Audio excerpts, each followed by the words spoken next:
Desde a Revolução Francesa, a gente conhece a escola com alunos e classes de um lado, professor na frente, chamada lousa, ou naquela época quadro negro, para dar todas as explicações. Mas o que vem por aí? Qual é o futuro do ensino no Brasil e no mundo? Para conversar a respeito disso, Marcos Piangers, que junto com Gustavo Borba estão lançando a Escola do Futuro. 2 filhas, uma adolescente, uma criança. É, isso aí. Dá um nó na cabeça da gente pensar que elas vão estudar na mesma escola da gente numa época de internet. Eu acho que essa é uma das maiores dores do pai moderno, né? A percepção de que a gente estudou muito parecido com o que os nossos pais estudaram, muito parecido com o que os nossos avós estudaram. E aí, pô, numa geração que já nasceu com um contato digital, que já tem no bolso todo o conhecimento da humanidade, chegar numa sala de aula, ter que estudar naquele horário estanque, olhar para um professor que muitas vezes não está ali empolgado ou inspirado para passar o conhecimento, ela vira e diz, não, eu prefiro aprender no YouTube. As minhas filhas seguidamente me perguntam por que eu tenho que ir na escola. É para aprender, é conhecimento técnico mesmo, pai? Porque isso já tem na internet. Mas, na verdade, a escola é muito mais do que só o conhecimento técnico, certo? É na escola que a gente cria os nossos laços de amizade, é onde a gente... Relações sociais. Poxa, a gente aprende a entender o mundo, o universo de outra pessoa, de outro colega. A gente aprende também com os professores que vão nos inspirar, ou pelo menos nos guiar numa busca por conhecimento. E esse processo é um processo que acontece dentro do ambiente físico da escola, mas atualmente pode inclusive migrar para os ambientes virtuais da internet, onde você também vai encontrar professores inspiradores e muito bem informados para passar conhecimento. Inspiração é a palavra-chave nisso tudo. Como é que tu pai, inspiramos nossos filhos?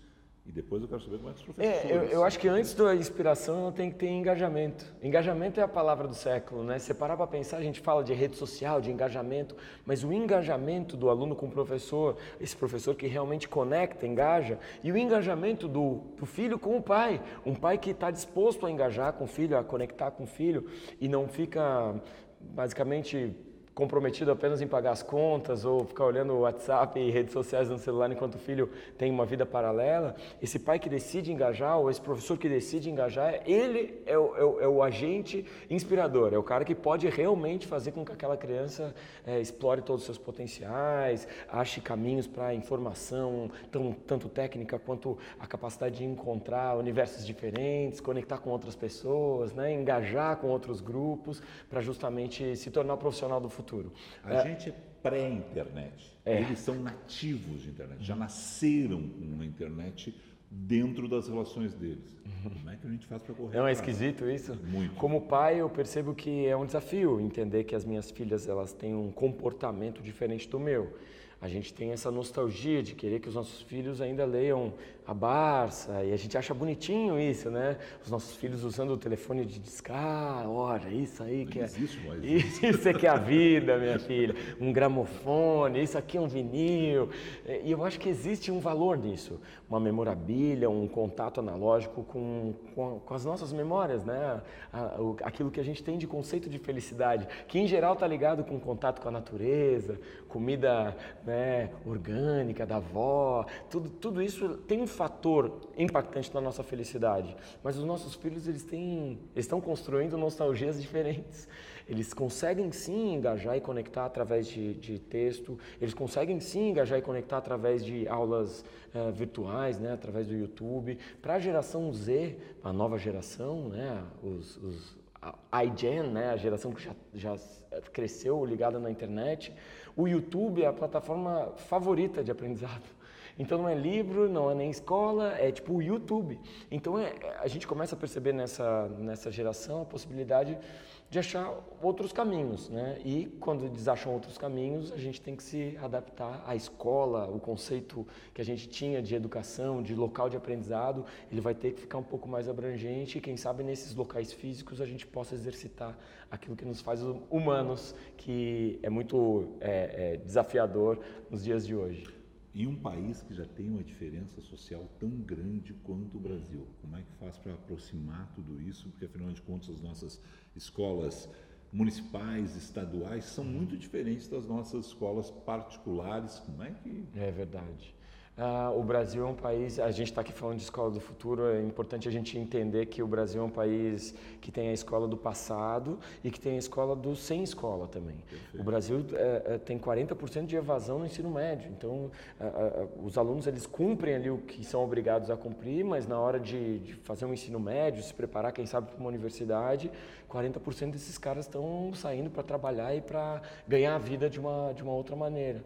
Tem caminhos também aí na escola do futuro para que você se qualifique de uma forma mais rápida. Eu estava falando com um CEO de uma startup internacional e ele estava dizendo, cara, qualquer pessoa do mundo hoje que aprende inglês e aprende programação tem emprego. Está todo mundo procurando empregar pessoas assim. E você pode aprender inglês no celular, no YouTube, e pode aprender programação no celular e no YouTube. Tem inclusive startups comprometidas a ensinar para você inglês e programação, sem cobrar nada, e depois que você consegue um emprego, eles ficam com uma parte do seu salário. Então você paga depois que você conseguir emprego. Então o ambiente da educação está sendo transformado em diversas frentes, seja lá no jardim de infância, seja no ensino fundamental, no ensino médio e na universidade.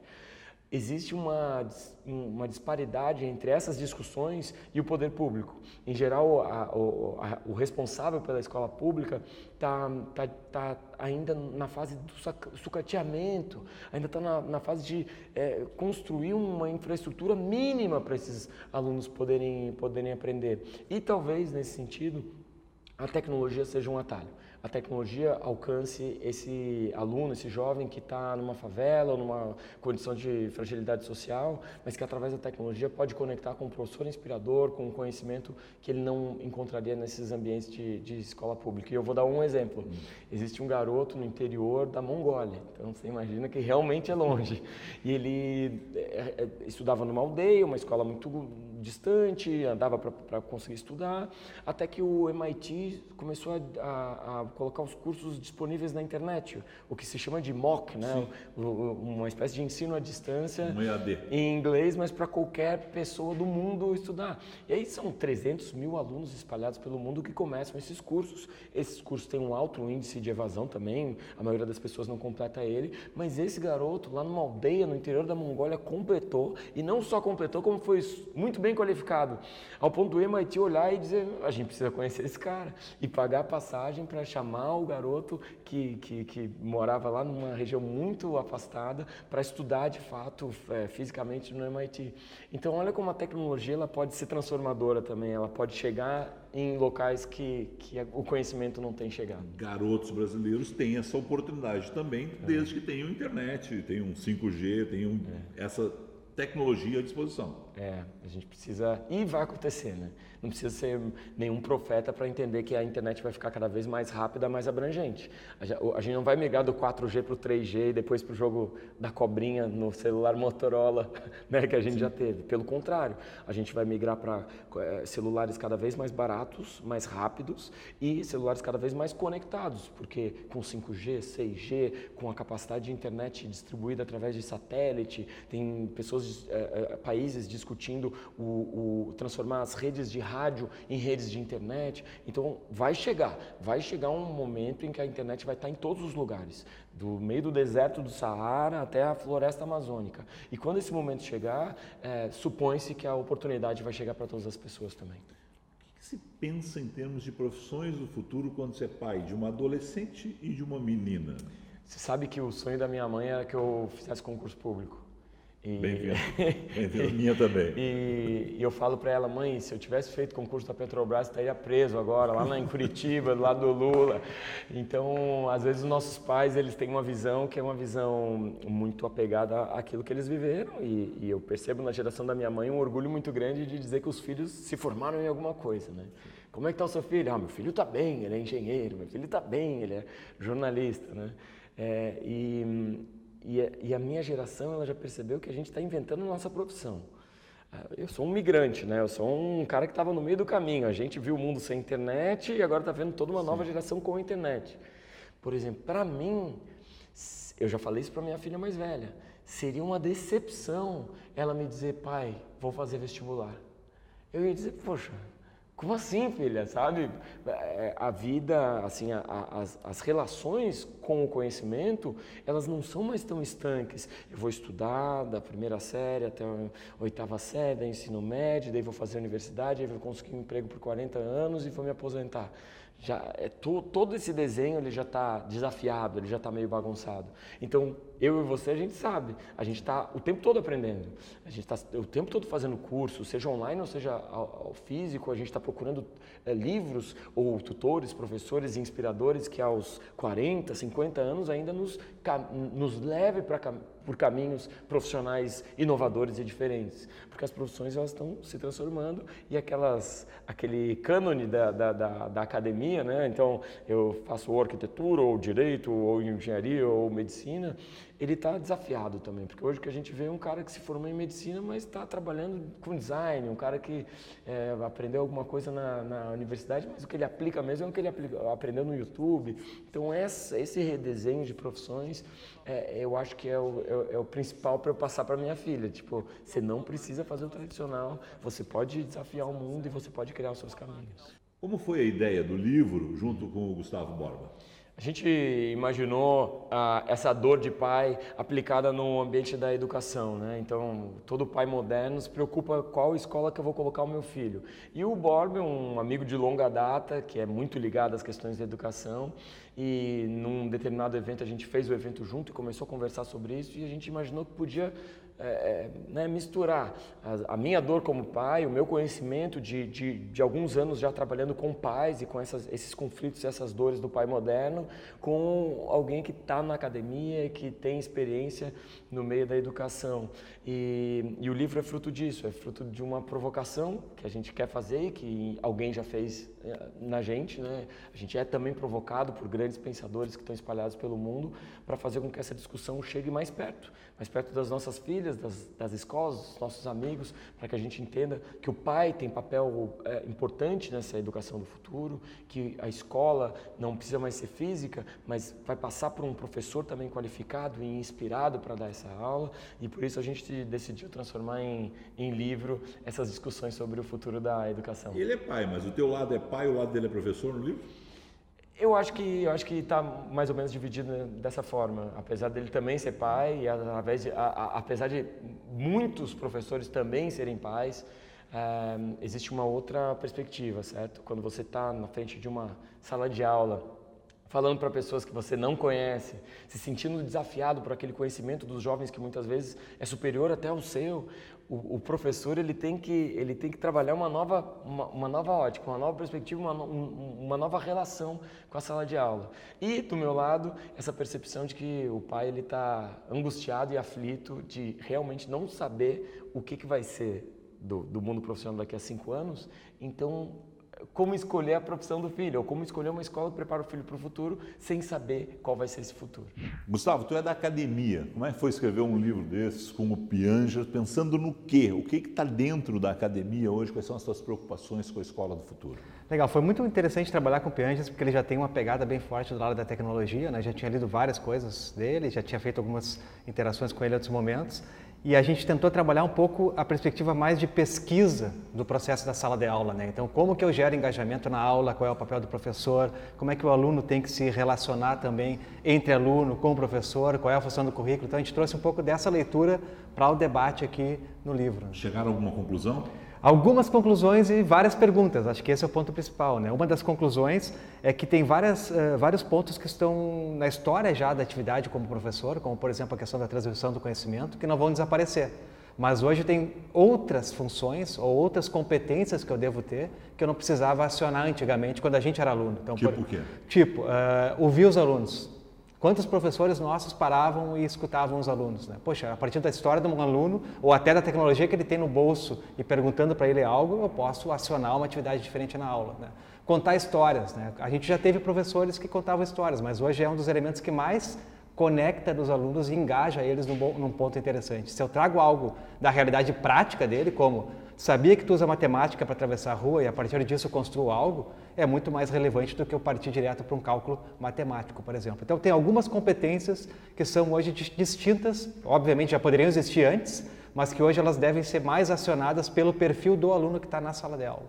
Professor que está na sala de aula hoje é um professor analógico, o aluno já é um aluno digital. Tem como conectar tudo? Eu acho que sem dúvida tem, porque na verdade essa troca entre professor e aluno ela acontece justamente na diferença. A riqueza está na diferença, eu acho. E quando o professor traz, mesmo sendo analógico, uma conexão com a tecnologia, tenta entender o que o aluno está utilizando, eventualmente sugere até, poxa, se tu não entendeu isso que eu estou trazendo hoje, quem sabe tu olha um vídeo no YouTube e traz tua dúvida na semana que vem. Faz toda a diferença na sala de aula e o professor pode aí sim trazer o conhecimento dele para complementar esse processo, né? Porque assim, não tem alternativa. O Piangers comentou e a gente tem hoje uma pesquisa aqui na própria universidade que impactou jovens da geração Z, né? E essa pesquisa apontou que 75% dos jovens busca conhecimento no YouTube. A gente fez aqui, fez com 2 professoras dos Estados Unidos que chegaram em resultados bem parecidos. Então o YouTube é o grande canal de conhecimento para eles hoje. Só que sem curadoria, eles vão buscar qualquer coisa lá. Então o professor também é um curador, também é um mediador, também é o detentor, de certa forma, de algum conhecimento e que tem que trazer para a sala de aula. Mas essa mediação e essa curadoria é fundamental hoje. Você é professor de uma das principais universidades particulares do país. Como é que isso se dá no âmbito das escolas estaduais, municipais, as escolas públicas? A gente tem percebido uma mudança de mentalidade dos professores em todos os ambientes. Então, na minha perspectiva, a tecnologia ela apoia muito a transformação dessa escola, entre aspas, do futuro, mas ela é um elemento adicional. A mentalidade do professor, a forma como ele interage e a forma como ele conecta com o aluno é o que faz toda a diferença. Isso dá para fazer em qualquer lugar. Tem muitos exemplos legais de escolas públicas, aqui mesmo em Porto Alegre, e que acabam trazendo uma diferença na sala de aula, né? A gente tem aqui um exemplo legal da Gilberto Jorge, que é uma escola municipal, né? Onde um dos projetos, já há muitos anos, de docência compartilhada, faz com que os alunos pensem em projetos com professores de diferentes áreas. Poxa, uma sacada legal que acontece em outros espaços, mas que sem dúvida transforma a forma como os alunos percebem as diferentes disciplinas. Porque talvez esteja aí o grande ponto, Felipe, que na nossa época era aceitável trabalhar matemática, física, química separado, né? Hoje essas matérias todas elas estão sobrepostas, né? Então eu preciso entender no meu cotidiano, na minha realidade, como que elas se intercalam, como elas se conectam e como que eu dou respostas para a minha vida, de fato. Não para uma matéria específica no currículo de um programa. O livro ainda é o livro. Está em plataformas digitais. Mas tu ainda é daqueles que gosta de pegar livro, ler, cheirar.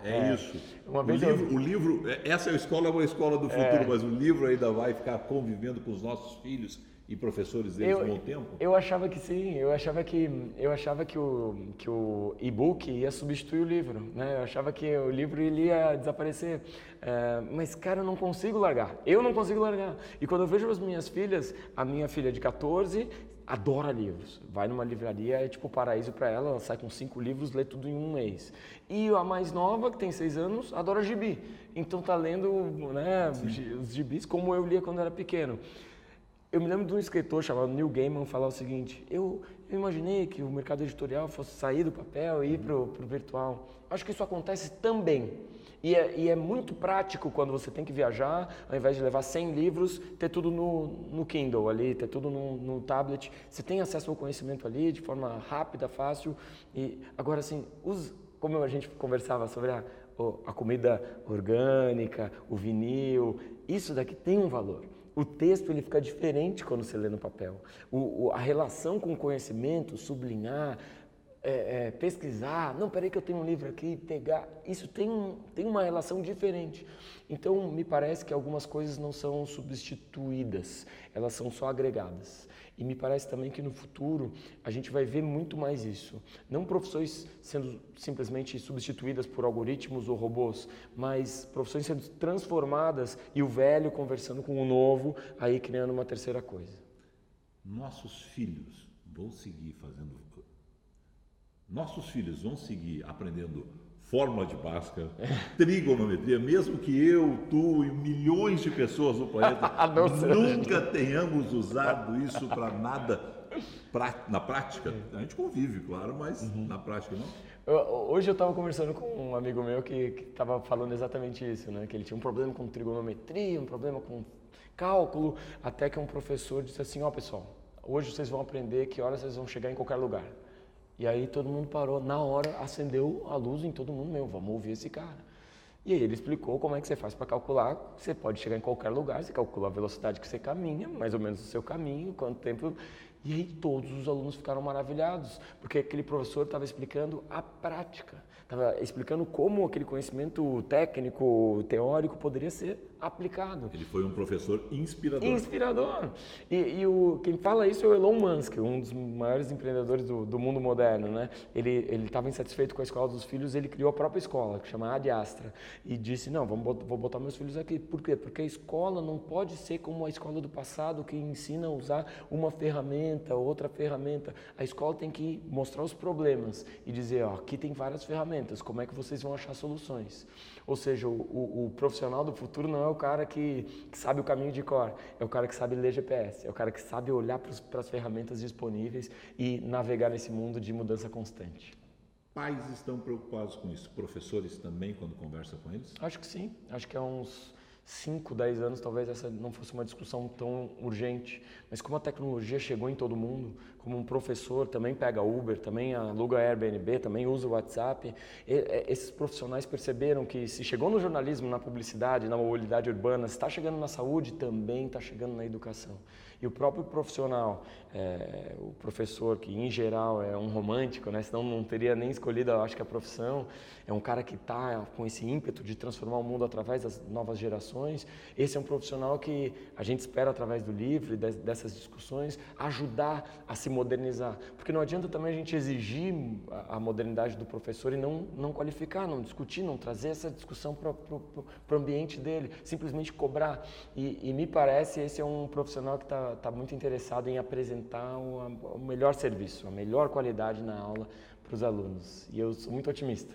Eu tenho 2 meninas, você é pai também, eu acho que não tem jeito, não tem como ser pai e não ser otimista. Eu acredito muito nessa nova geração e eu acho que a gente vai ver grandes feitos nos próximos anos.